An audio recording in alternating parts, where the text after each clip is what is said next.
Hello, I'm Dr. Robert Fenell with handandfootpain.com, and today I'm going to show you how to remove swelling in your hands.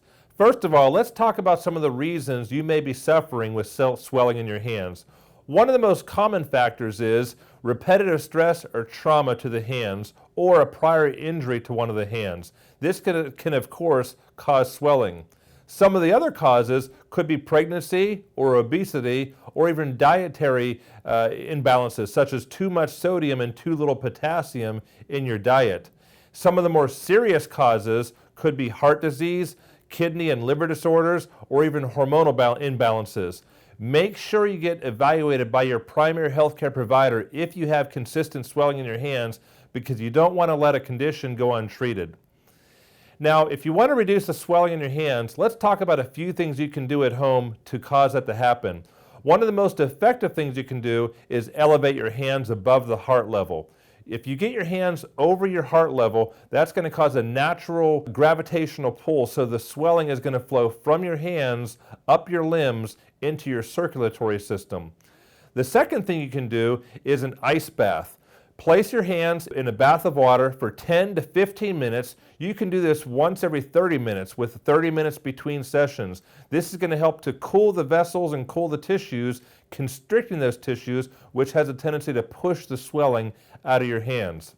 The next thing you can do is self-massage. You're going to start from the tips of your fingers and move the swelling up toward your heart. It's not a deep massage. You just want to get the circulation going in your hands. Never go from your wrist to your fingers, always from the tips of your fingers toward your wrist. This is a great way to reduce that swelling.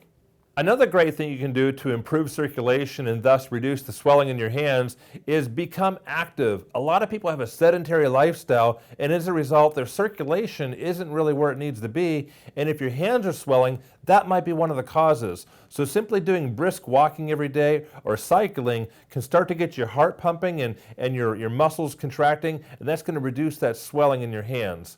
And finally, another great thing to reduce swelling in your hands is dietary changes. Take a look and evaluate the sodium in your diet. Now, I know what you're thinking right now. I don't use the salt shaker. I'm not talking about using salt shaker on your food. Of course, if you do use a salt shaker, you're going to want to stop that right away if you have swollen hands. But let's start reading the labels on the foods you're eating. If you eat canned food or boxed food, any prepared food or even fast food has a very high sodium content and not enough potassium. So remove or reduce the sodium-rich foods from your diet and start to eat potassium-rich foods like fresh fruits and vegetables, and drink more water. If you get 64 ounces of water in your body every day, that's enough to start flushing your body, and you'll see a reduction in that swelling over a period of time of making those changes.